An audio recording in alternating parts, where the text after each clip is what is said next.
sintonizar este enlace informativo y conferencia de prensa a través de las distintas plataformas de los medios de comunicación, en el cual las autoridades de gobierno nos darán el balance de la atención y esfuerzos conjuntos para enfrentar la emergencia por el COVID-19. Saludamos a las autoridades que nos acompañan este martes 9 de junio, el ministro de Salud, el doctor Daniel Salas, la ministra de Comercio Exterior, la señora Diala Jiménez, y el ministro de Seguridad, Gobernación y Policía, el señor Michael Soto. Saludamos a los colegas que nos acompañan también de manera presencial en el auditorio de Casa Presidencial. Iniciamos con el reporte epidemiológico para este martes, así que le cedemos la palabra al ministro de Salud, el doctor Daniel Salas. Muy buenas tardes, doctor Salas.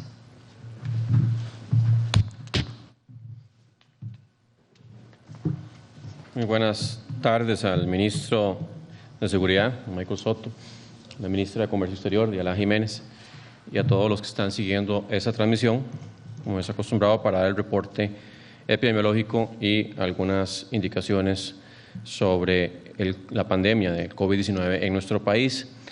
Al ser 9 de junio, tenemos un total de 33 casos nuevos para un total de 1.375 que hemos confirmado. Las edades van desde los 0 hasta los 89 años, son 643 mujeres y 732 hombres. Tenemos 1.066 que son costarricenses y 309 extranjeros.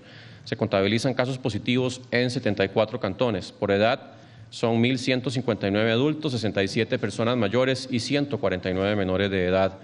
Tenemos en 66 cantones un total de 717 personas que registran un estatus de recuperación. Los casos recuperados tienen un rango de edad que va desde los 0 hasta los 86 años y tenemos 344 mujeres, 373 que son hombres y por edad serían 644 adultos, 34 personas mayores y 39 menores de edad. Se registran 11 lamentables fallecimientos relacionados con COVID-19, 2 mujeres y 9 hombres en un rango de edad que va desde los 26 hasta los 87 años. 21 personas se encuentran en estado de hospitalización al día de hoy, 4 de ellas están en cuidados intensivos y el rango de edad va desde los 59 hasta los 72 años. Hasta este momento se han descartado 20.630 personas y se han procesado un total de 29.877 muestras. También quiero referirme al lamentable fallecimiento que se reportó el día de ayer, que está relacionado con COVID-19.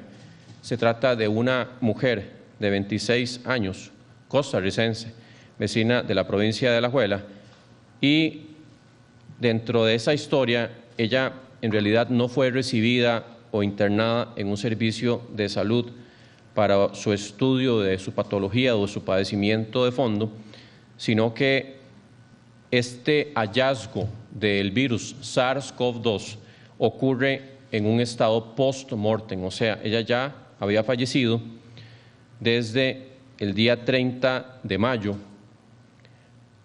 y como justamente no queda claro cuál fue la causa de fallecimiento, entonces se procede con un análisis anatomopatológico del cadáver a nivel de una autopsia. Y los hallazgos preliminares, porque todavía el análisis está en curso, indican que ella tenía un edema pulmonar, o sea, un acúmulo de líquido en sus pulmones.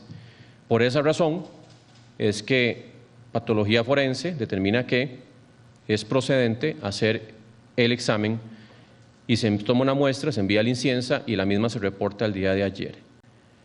Ella, esta femenina, en realidad, pues, lo que se reporta es que tenía un episodio de eventual asma, no había tenido un cuadro claro por lo que refieren los familiares y por lo que se consigna en el expediente de que tenía otros síntomas relacionados, solamente que parecía como una crisis de asma, y pues obviamente eso también es sugerente de que podría haber sido COVID-19. Sin embargo, y por eso yo insisto en que como no se pudo hacer los estudios, no se pudo hacer el análisis en vida, porque la muerte fue muy rápida, ella llegó y rápido, pues lamentablemente falleció, es que no decimos en este momento que se debe por, sino que Es un caso asociado porque el virus sale positivo en esta muestra que se toma post-mortem en esta persona fallecida, este lamentable fallecimiento. Igual, como indico, los análisis anatomopatológicos van a continuar para establecer con rotunda claridad cuál fue la causa de muerte. Entonces, en ese sentido, pues sí es importante indicar que cuando ocurren ese tipo de epidemias, y así lo hemos visto con influenza también, no todas las personas que fallecen con un examen positivo por influenza fallecen por influenza. No estoy diciendo en este momento que no sea COVID-19 la causa de fallecimiento de esta mujer, pero tampoco lo podemos acreditar. Sin embargo, el hallazgo justamente de esta positividad en la prueba nos lleva a informarlo de manera totalmente transparente, proactiva, antes de que justamente, pues, ¿verdad? No podemos esperar a que termine el examen anatomopatológico porque ya había un resultado y decidimos, pues, justamente hacerlo de comunicación de la población, pero haciendo esa acotación de que no todos los casos que tienen un virus positivo significa que ese virus fue la causa de fallecimiento. Así que indico, la investigación sigue su curso y lamentamos profundamente este fallecimiento, así como hemos lamentado los otros 10 fallecimientos también que se han registrado hasta la fecha asociados a COVID-19.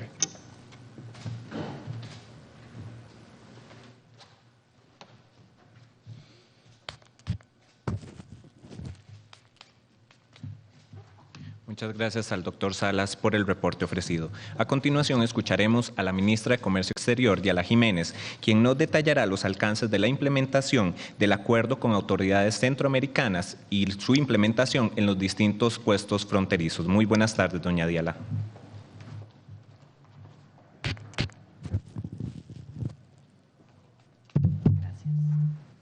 Muy buenas tardes. Ministros Salas y Soto, un saludo a quienes también nos están siguiendo, pues buenas tardes. Nos gusta dar seguimiento a este proceso que ha sido dinámico, que ha ido evolucionando y que es el sistema de ruta fiscal controlada y el sistema innovador que hemos encontrado en la región para el tránsito de las mercancías por vía terrestre. Nosotros vamos a enseñar ahora unos datos sobre cómo está operando y cuáles son los números que hemos visto que operan en los puestos fronterizos. Quiero, antes de darles los datos de los puestos fronterizos, explicarles que estos días los hemos tomado ya después de más de una semana de abierta la frontera con Nicaragua y unos 10 días de abierta la frontera con Panamá. Nos hemos tomado estos días para interactuar tanto con importadores, con exportadores, con transportistas, con almacenes fiscales, con los colegas ministros de diferentes países de la región para ver cómo está funcionando el sistema. Siempre en la región se propuso este sistema como algo de nuevo que no se ha hecho en las décadas que tiene la integración centroamericana de funcionar, la integración económica, y por lo tanto siempre ha sabido esta región que tenemos que evaluar constantemente para ver si necesitamos realizar ajustes. El viernes tuvimos una sesión de Comieco donde todavía los ministros de los diferentes países externaron ciertas molestias, ciertas preocupaciones, y allí sobre todo las autoridades de aduanas de Costa Rica explicaron y aclararon ciertas dudas que se tenían sobre el proceso y el funcionamiento nuestro. Nosotros, por lo tanto, de nuevo quiero transmitir el mensaje. Nosotros hemos instalado este mecanismo que es de un control sanitario que se ha dado debido a la pandemia, siempre con el objetivo de dejar las fronteras abiertas y de garantizar un flujo comercial. Ahora bien, dicho esto, a pesar de que hemos logrado la apertura de fronteras y hoy opera con cierta normalidad ese tránsito en fronteras y las filas que hay son normales, son realmente reducidas, pues sí hay temas que tenemos que ir evaluando de conformidad con el movimiento de este mecanismo. En las fronteras la operación es normal, recordemos que ya ha habido bastante flexibilización de ciertos mecanismos, pero que los temas como la colocación del GPS o la programación de ella, la emisión de la orden sanitaria, pues esos temas sí han producido a veces ciertos retrasos.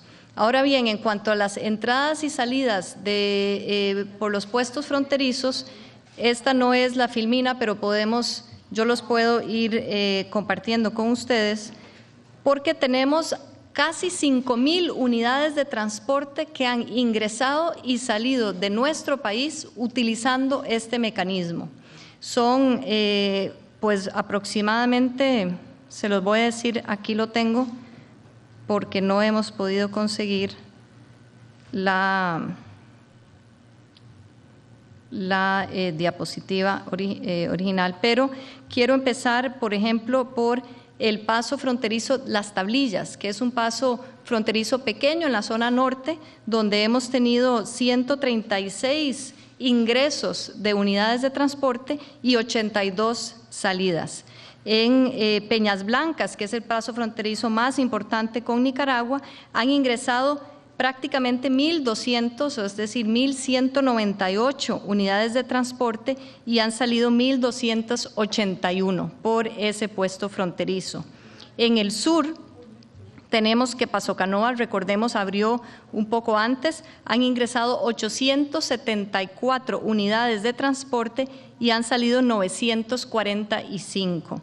Y por último, el dato que tengo del puesto fronterizo de Zig-Zaola, han ingresado 198 unidades de transporte y salido 192. Eso demuestra un total, como les digo, de casi 5,000 unidades de transporte que entran y salen con este nuevo mecanismo.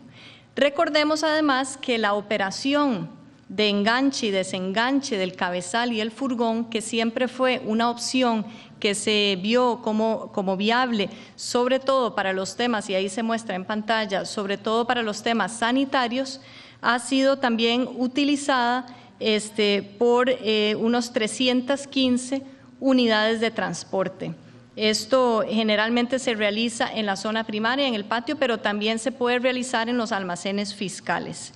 Y cambio de conductor son 111, aproximadamente 111 unidades que lo han hecho.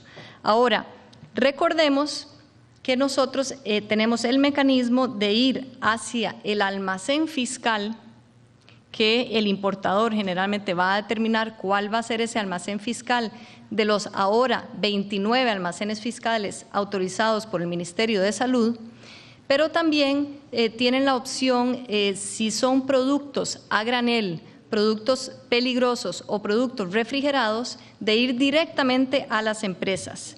Esas empresas, sin embargo, tienen que ser autorizadas por el Ministerio de Salud para poder recibir esa carga y también de ahí poder cargar esos furgones. Se encuentra en proceso el permiso para 55 empresas. Esto se ha hecho bastante rápido por parte del Ministerio de Salud. Aquí quiero hacer un gran reconocimiento. En términos de días fueron autorizadas diferentes almacenes fiscales y ahora las empresas esperamos que esto ocurra rápidamente para que puedan ingresar también con celeridad esos productos.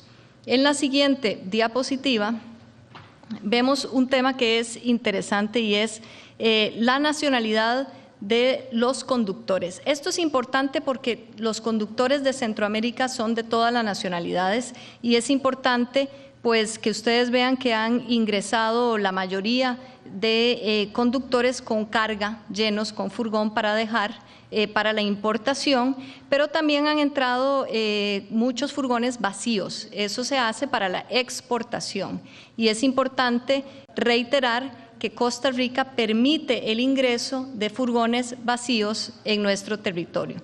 Y aquí vemos en la siguiente filmina las salidas, que es donde nosotros también tenemos una gran variedad de nacionalidades con ingresos de furgones también con las salidas, para exportación cargados, pero también con salidas de vacíos, porque van a buscar carga los transportistas a otros países. Y para ir terminando y darle pues el pie a mi colega, el ministro de Seguridad, para que hable de los temas que son atinentes a su cartera, pues aquí yo quería compartir con ustedes ciertas fotografías que dan pues una idea de cómo opera el desenganche y el enganche que opera en las zonas primarias. Se estacionan los furgones. También, mientras tanto, los conductores esperan su turno en los puestos fronterizos. Hay medidas de salud que se tienen que aplicar con distanciamiento y con las mascarillas. Por otro lado, cuando van ingresando los conductores y las conductoras a los almacenes fiscales, muchísimos de ellos tienen comida o alimento o alguna merienda que se les da por cortesía. También, lógicamente, muchos de ellos tienen comedores donde pueden adquirir su alimentación. Y aquí vemos en el plano izquierdo a doña Elsa Marina Santos, de las pocas conductoras mujeres, una conductora salvadoreña, pues que llegó a dejar su carga y se fue también con el furgón lleno para hacer pues tanto importación como exportación. Así que vamos avanzando con este programa. Estamos constantemente, como dije yo, revisándolo con las autoridades y los compañeros de gobierno y también con el sector privado y con los otros países. Muchas gracias.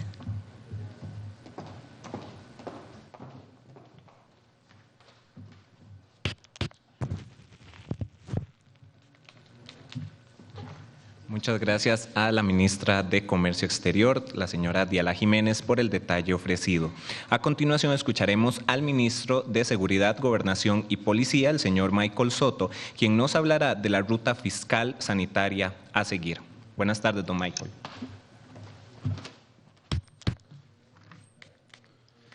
Muy buenas tardes, estimados colegas, gusto saludarlos. Buenas tardes a todos. Dos temas muy puntuales, muy rápidos. Quisiera que me pusieran la filmina, por favor, si es posible. Esto tiene que ver con el tema de transportistas, para hacer complemento a lo que decía la ministra Jiménez, que cuando empezamos con esta circunstancia, el tema de los GPS es una opción muy viable para que los conductores ingresaran al país directo hacia donde tenían que ir y monitorearlos desde la central de comunicaciones del Ministerio de Seguridad Pública, de la Fuerza Pública, y es así como hasta el momento, alternando por supuesto los GPS, han ingresado 1.134, se han monitoreado 1.134 GPS, en los cuales hemos tenido 4 casos con inconsistencias muy leves, personas que han parado donde no han debido parar, 4 casos solucionados con mucha rapidez y sin ningún inconveniente, algún tipo de daño mecánico, también superado sin ningún inconveniente. En el tema de los convoy, que es un desafío importante desde el punto de vista operativo, se han realizado 25, de los cuales los más complejos son los de frontera a frontera, es decir, tomar un grupo de tráiler, de camiones, de contenedores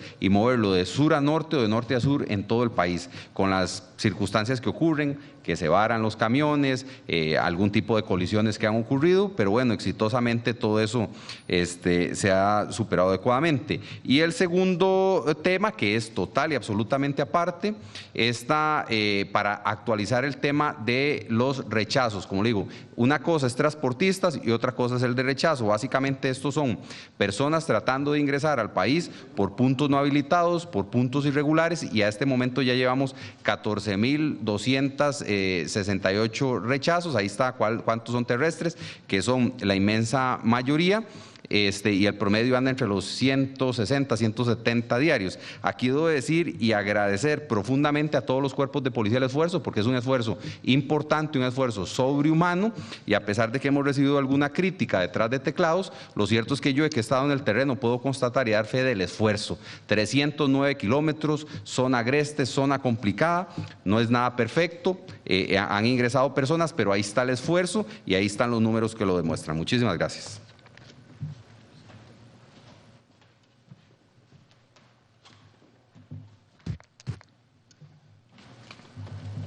Muchas gracias al ministro de Seguridad, don Michael Soto. Iniciamos con el periodo de consultas presenciales. El primer colega en consultar es el señor Edgar Fonseca, de Puro Periodismo, a quien invitamos pasar al micrófono e indicarnos a qué jerarca va realizada su consulta. Muy buenas tardes, don Edgar.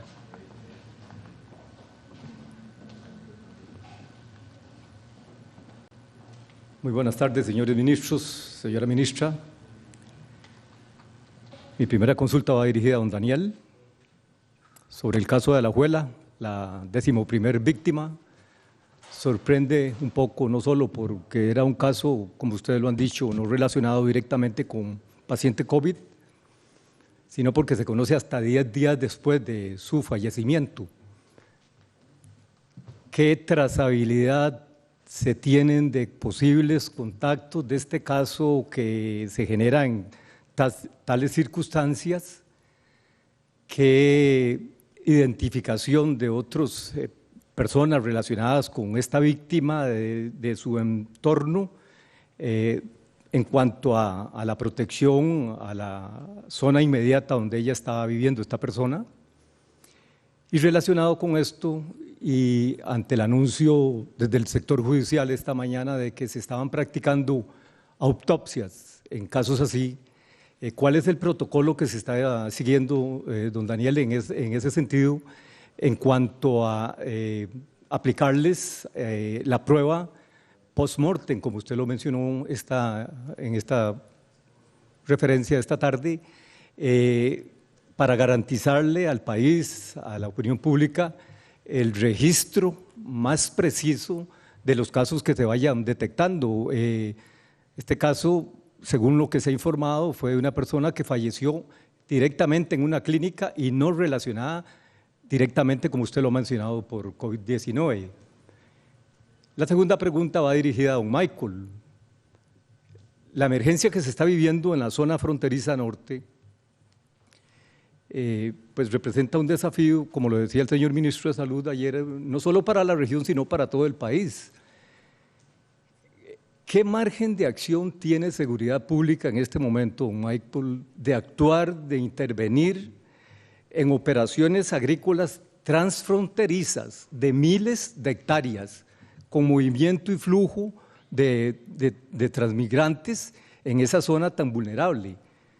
El señor ministro decía ayer, no esperen a que llegue el Estado, a que les toque la puerta a los operadores en esa región, pero la inquietud que queda es hasta dónde, a pesar del esfuerzo de ustedes desde Seguridad Pública a lo largo de esos 300 y más kilómetros de frontera, tienen ustedes margen de acción, rango de intervención en sitios de flujo transfronterizo común que pueden permitir la entrada y salida y que ustedes pueden estar siendo sin conocimiento de ustedes. Esa es mi pregunta.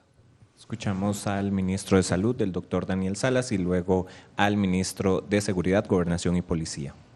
Sí, don Edgar, con respecto a los contactos y las acciones, como bien lo hemos hecho en casos anteriores, retrospectivamente hacemos el análisis de con quién estuvo esa persona en el eventual periodo de infectocontagiosidad. Sabemos que el periodo de posible infectocontagiosidad también es limitado, ¿verdad? Y que también pues hay un periodo de máximo 14 días que podemos esperar del último contacto con esa persona de que puedan surgir eventuales personas con síntomas. Igual se está haciendo en este momento un muestreo de todas esas personas que estuvieron en contacto cercano, porque recordemos que los contactos que valen para decir que hubo una exposición real para la infección son contactos cercanos, contactos generalmente de personas que conviven o que entraron en un contacto íntimo más cercano con la persona que tenga la infección.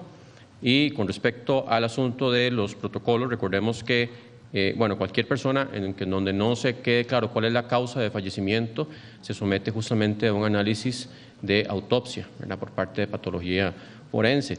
Y en caso de que en los datos previos se pueda decir que hubo alguna sugerencia de que hubo una complicación por COVID-19, eso ya es un elemento que se toma en cuenta para tomar la muestra. Otro, por ejemplo, como en este caso, es que hubo un análisis preliminar por parte de patología forense y se determina que ella tenía en sus pulmones acúmulo de líquidos que puede ser producto de diferentes patologías. No necesariamente tiene que haber sido el SARS-CoV-2, o sea, el virus que produce el COVID-19, el que le haya provocado ese acúmulo de líquido en sus cavidades pulmonares, en sus pulmones. Entonces eso vamos a analizarlo, van a hacer un análisis más exhaustivo, viendo justamente otros órganos, otras muestras de otros órganos, para ver justamente qué hallazgos se encuentran ahí y pues decir, no, esta persona falleció por esto y esto, o falleció eventualmente sí por el COVID-19. Por eso yo hago mucho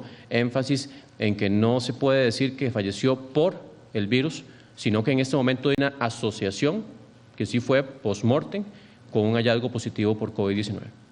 Ministro. En ese sentido, ¿cuál es el flujo de comunicación entre ustedes y el área judicial en cuanto al manejo de este tipo de casos para el registro oficial? Bueno, si existe alguna duda por parte de patología, ellos ya tienen protocolos establecidos para el accionar en caso de los pacientes sospechosos por COVID-19. Recordemos que no es de rigor que se le hace la autopsia a los fallecidos por COVID-19, a menos, como indico, que ya hay una situación de que se encontró una causa de muerte violenta o un asunto en donde no queda clara la causa de fallecimiento, como es este caso, pero no es que se procede de forma usual con las autopsias de los pacientes que fallecen ya por COVID-19 o asociados a COVID-19, donde ya existe toda una documentación al respecto de cuáles son los problemas o las complicaciones que ha tenido esa persona para el fallecimiento, como ha ocurrido con la mayoría de los casos anteriores. Muchas gracias al ministro de Salud. Escuchamos al ministro Soto para continuar con la siguiente colega. Desafío es exactamente la palabra. Exactamente, el tema transfronterizo obviamente tiene que ver mucho con lo que ocurre en nuestro territorio, porque ahí es nuestro margen de acción, sin duda alguna, y ciertamente, don Edgar, hay fincas que tienen siembros en los dos lados. Pero bueno, nosotros hemos estado allí presentes, hacemos visitas del lado del territorio costarricense, por supuesto, conociendo ya como los oficiales nuestros conocen el terreno, el estar visitando estos lugares, estas fincas y demás, y sin duda alguna utilizando la tecnología, como en este caso la aérea, que nos permite un poco hacer ese movimiento. Sí existe, sin duda alguna, y también hemos desarrollado algunas estrategias que nos han dado resultados positivos, pero bueno, en este caso hay siembros de frutos de los dos lados, que lo que vive la cerca fronteriza o los hitos o mojones, también tenemos fincas ganaderas y una serie de circunstancias que realmente plantea un desafío y que lo hemos enfrentado pues sabiendo que tiene dificultades, pero con la mayor determinación para que la situación resulte de la mejor forma posible. Muchas gracias al ministro Soto y a don Edgar Fonseca. La siguiente colega en realizar sus consultas es Valeria Martínez de Noticias Colombia. Por favor, indicar a qué jerarca va realizada su consulta. Buenas tardes a todos. Mi pregunta va para don Michael. Don Michael, el domingo pasado se terminó ya el periodo de colaboración por parte del OIJ en la parte de vigilancia de la frontera norte. ¿Ustedes estarían valorando pedirle a la Corte Plena que un nuevo grupo de oficiales se unan a las tareas? Muchas gracias. Yo ya le había contestado esa pregunta a su colega, compañero de Colombia, pero con mucho gusto la repito. Haciendo un análisis con don Walter Espinosa, director del OIJ, entiendo la necesidad que tiene en este momento de OIJ de continuar haciendo allanamientos por narcotráfico. Lamentablemente siguen dándose casos de robos, de homicidios, y alguien tiene que ejecutar esas acciones. Yo estoy profundamente agradecido con la Corte Suprema de Justicia, con el OIJ, por la colaboración brindada en estos días, y así se los hice saber en un documento. Quedó la puerta abierta y la posibilidad de que ellos nos puedan colaborar en un futuro, pero bueno, también los ciudadanos demandan los servicios de OIJ, que son fundamentales, esenciales, porque es la policía judicial la que investiga los crímenes y los delitos, y ahí está esa posibilidad y ese margen de acción de que en algún momento puede ser un futuro cercano, pero también entiendo la necesidad de casos que hay que hacer. De hecho, ya hay algunos casos ahí en proceso que les vamos a colaborar con diligencias como allanamientos, por ejemplo, y sabemos que esta es una necesidad que también tiene el país. Muchas gracias a Valeria Martínez. Escuchamos a Melisa Jerez, colega del medio digital AM Prensa. Por favor, indicarnos a qué jerarca va realizada su consulta. Muy buenas tardes. Buenas tardes, gracias. Muy buenas tardes a los señores ministros. Don Daniel, mi consulta es para usted porque sabemos que actualmente, lógicamente, en esta segunda ola tenemos más casos activos porque tenemos en sí más casos en general en total que la primera ola. Sin embargo, en la primera ola, por todo el tema de que prácticamente que se estaba pues descubriendo todo el tema de la pandemia, las medidas eran más extremas. Ahora vemos que se están localizando, son regionales, en las zonas donde hay alerta naranja.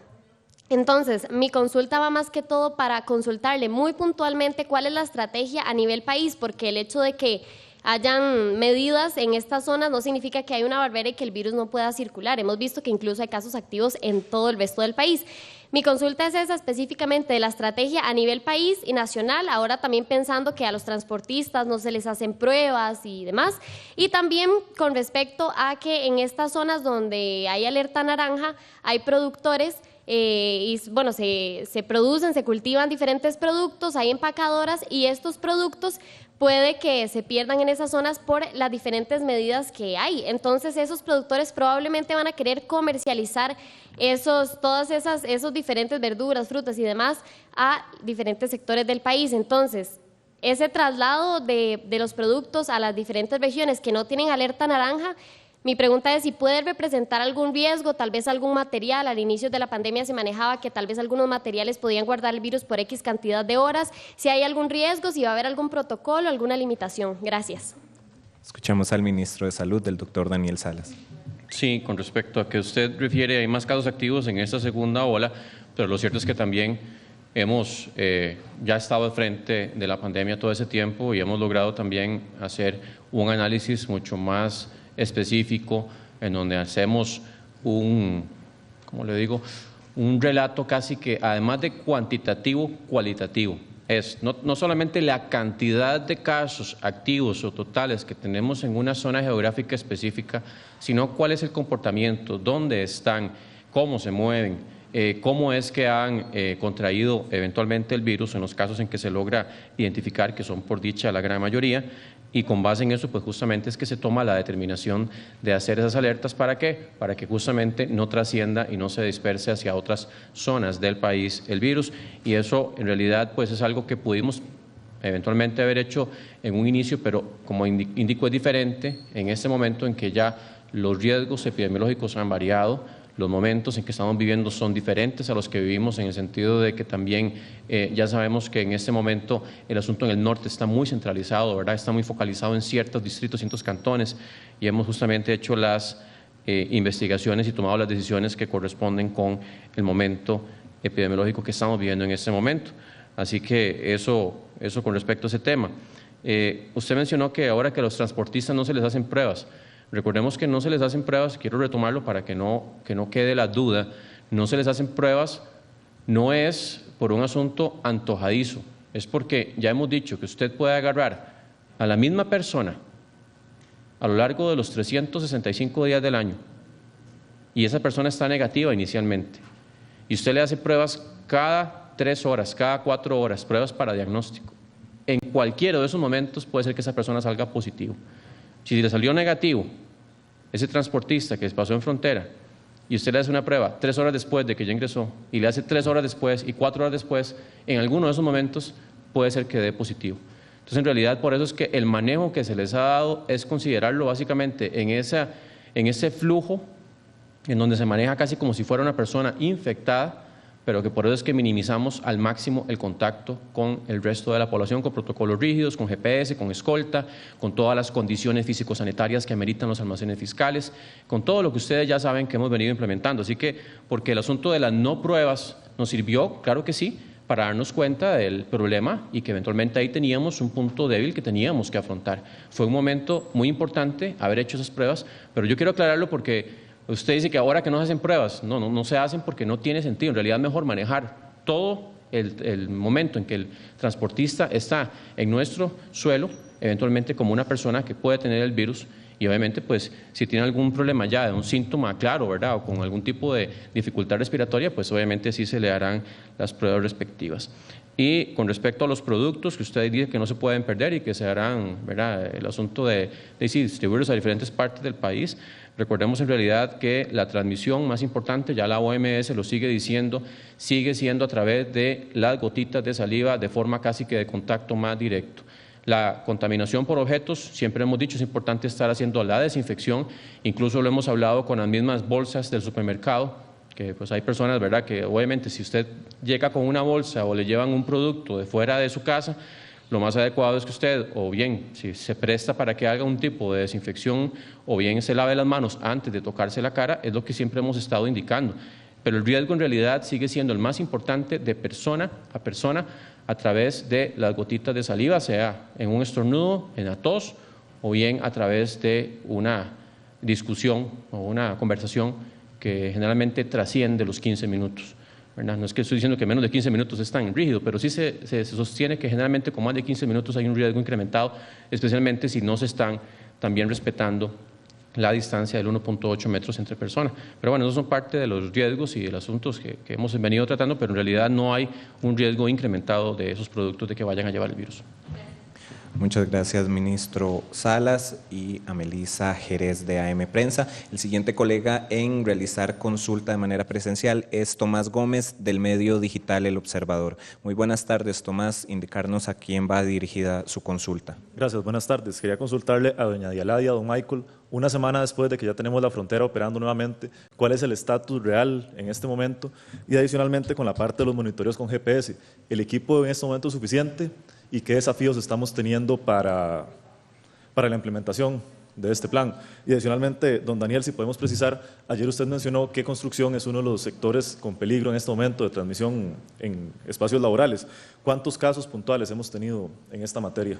Muchas gracias. Escuchamos primero a la ministra de Comercio Exterior, después el ministro Soto podría precisar la respuesta y seguidamente el ministro Salas. Adelante, doña Gracias, Diala. buenas tardes. El estatus es el que acabo de indicar en términos de que regresa un flujo comercial por la vía terrestre en la región, con el cambio que se da más drástico, y es que los transportistas tienen que llegar a puntos específicos del país y no directamente a las empresas. Vamos a seguir observando si hay temas que tenemos que mejorar. Quiero agregar que vamos a hacer una visita de campo a almacenes fiscales muy pronto, algunas autoridades, para verificar qué cosas se pueden mejorar, y pues entiendo yo que desde el punto de vista sanitario todavía no se ha verificado ningún problema. Como bien dijo el ministro Salas, la ruta que se estableció es una ruta sanitaria para el tema de transportistas, que es distinto al otro tema de fronteras. Muchas gracias. ¿Hay algún tipo de atrasos en frontera a la hora que entra el transportista? Bueno, más bien, precisamente su pregunta es si ha habido retrasos. Nosotros llegamos ya a una operación de relativa normalidad.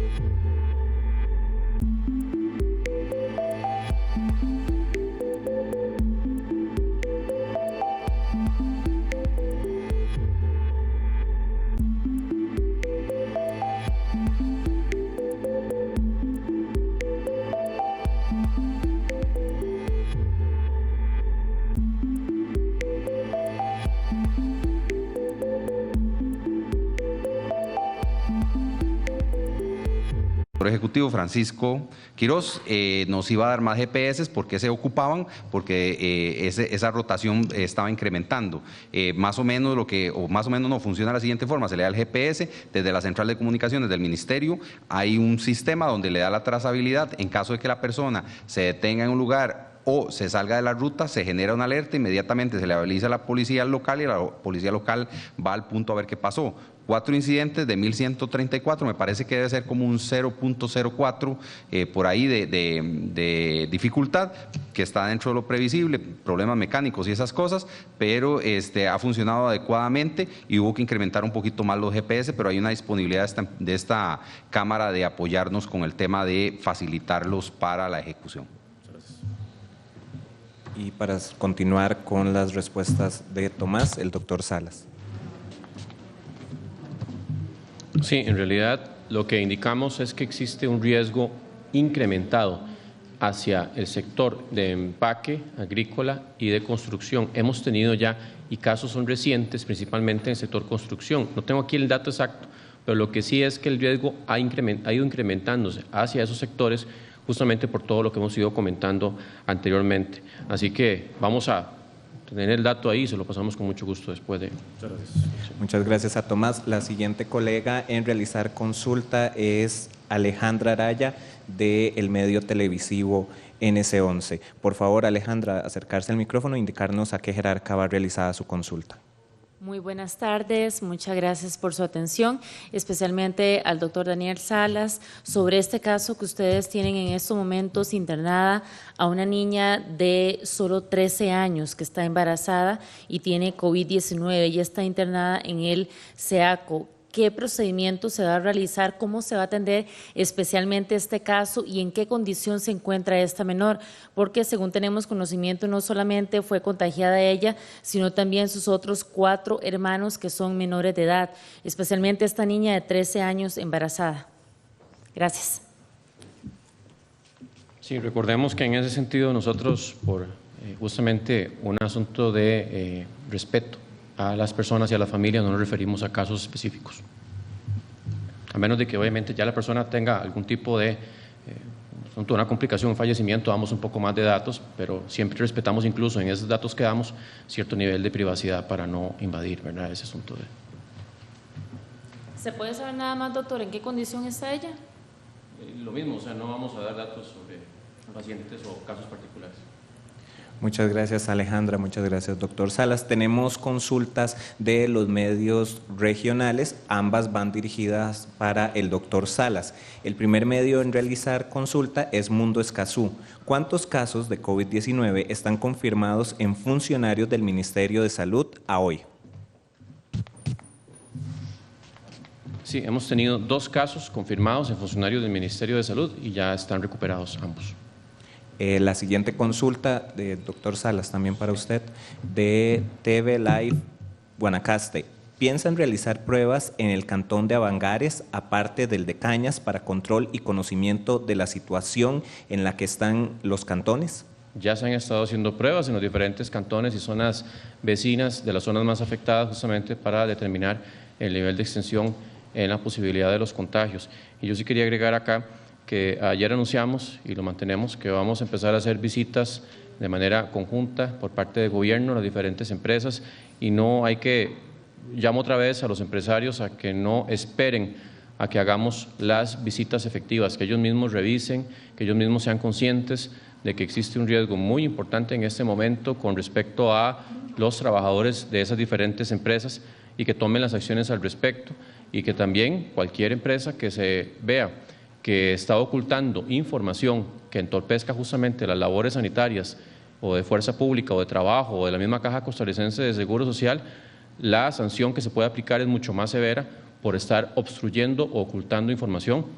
Así que aquí, como indico, yo creo que todos podemos salir adelante, no se trata de lanzar simplemente un mensaje de amenaza para nada, simplemente que estamos haciendo nuestra labor de proteger a la salud de la mayoría de la población, de toda la población, y que ocupamos ese apoyo en este momento de manera proactiva, de manera muy concienzuda por parte de todos esos empresarios que revisen cómo están haciendo esas contrataciones en sus empresas, que tal vez no están del todo enterados, involúcrense más, vayan, revisen ustedes mismos, pongan gente de plena confianza que esté revisando, vayan, vean las condiciones en donde están viviendo justamente, que son condiciones que no son aptas para una persona, para que varias personas vivan en ese recinto, pues por favor tomen las medidas respectivas, porque aquí no queremos estar cerrando empresas, pero por ejemplo con el asunto de la empacadora ya pedimos un informe, hicimos un cierre preventivo para hacer la desinfección, pero si encontramos en ese informe que se han violentado asuntos que pongan justamente en riesgo la salud de la población, pues se aplicará una sanción, una suspensión del permiso sanitario de funcionamiento de muchos más días.